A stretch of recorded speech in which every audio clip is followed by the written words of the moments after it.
Transcrire une vidéo YouTube, on va pas se le cacher, c'est vraiment très chiant de le faire à la main, ou alors on peut utiliser des sites déjà existants.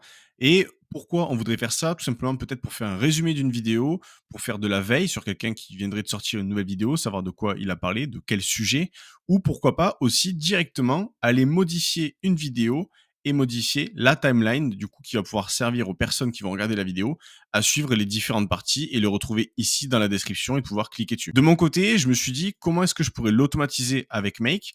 Donc ce que j'ai fait, c'est que j'ai demandé à ChatGPT donc de me créer une extension Google, de me créer une espèce de Stream Deck où ici, je peux venir ajouter un nouveau bouton avec donc mon nouveau bouton. Et ici, je colle l'URL du webbook, donc, qui est dans Make. À partir de là, je peux choisir la couleur de mon bouton et je peux l'enregistrer. Donc, ici, il me demande de remplir le champ, j'enregistre et là, j'ai mon nouveau bouton qui est créé. Ici, je me suis fait un petit bouton nouvelle vidéo YouTube où je peux venir directement l'éditer et modifier donc le webbook. Je peux venir aussi le supprimer. De l'autre côté, j'ai une petite du molette pour éditer et venir modifier, pourquoi pas, la petite police. C'est toujours plus sympa d'utiliser une application qui est belle. Et de l'autre côté, ce que je vais faire, c'est que je vais vous montrer. Je lance l'automatisation. Donc là, je retourne sur directement mon application, donc mon extension Google, et je clique sur nouvelle vidéo YouTube. Imaginons que là, je viens de publier une nouvelle vidéo YouTube. Ce qui va se passer, c'est que ça va récupérer instantanément la vidéo YouTube via une API externe. Et ici, j'ai directement donc une fenêtre HTML qui s'est ouverte avec directement la timeline qui a été générée et analysée par Claude 3.5.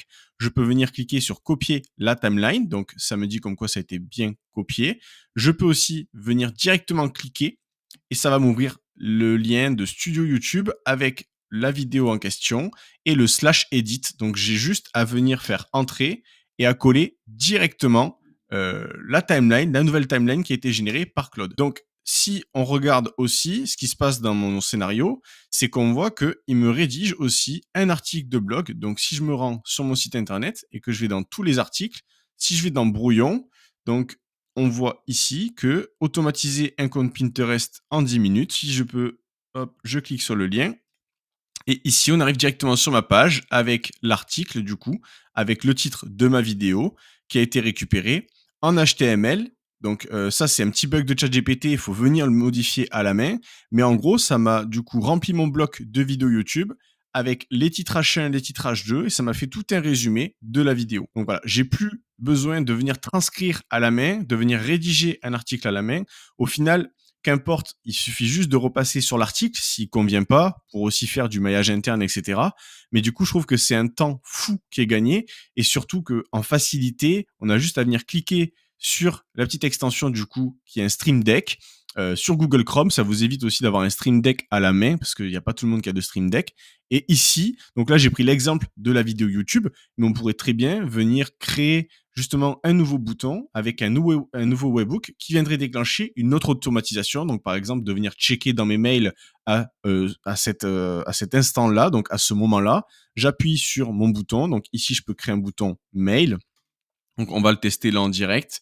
Je vais créer du coup un nouveau webbook. Donc là, je vais aller dans webbook. Je crée un webbook. Je l'ajoute. Ici, on va dire que viens checker mes mails. Donc mail, on va l'appeler. Je le save. J'ai du coup une adresse spécifique. Je la copie. Et je retourne directement sur mon extension. J'ajoute check mail. Je colle l'URL. Je choisis la couleur. Donc on va le mettre en vert bien pétard. On enregistre. Et si je clique dessus, donc là, on a une fenêtre qui a été accepted. Et si je retourne directement sur l'automatisation, on voit que ça a été déclenché. Donc là, je vous le remontre. Je clique dessus, je clique sur l'extension, je clique sur mon bouton et hop. Donc là, j'ai une fenêtre qui s'ouvre, c'est normal. Mais du coup, voilà, on voit bien encore une nouvelle fois que ça a été déclenché. Donc là, pour fermer la fenêtre, il faudrait que je mette un petit code justement en JavaScript pour que ça évite de me réouvrir une nouvelle fenêtre.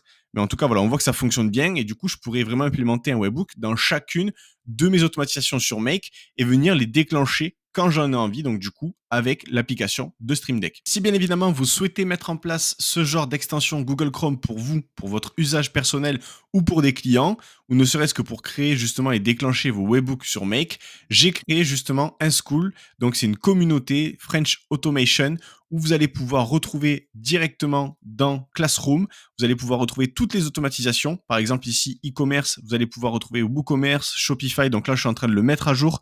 Tout ce qui va être marketing, on va aborder aussi tout ce qui est automatisation des réseaux sociaux, envoi des SMS. Donc là, j'ai clairement condensé toutes les formations que j'ai pu faire.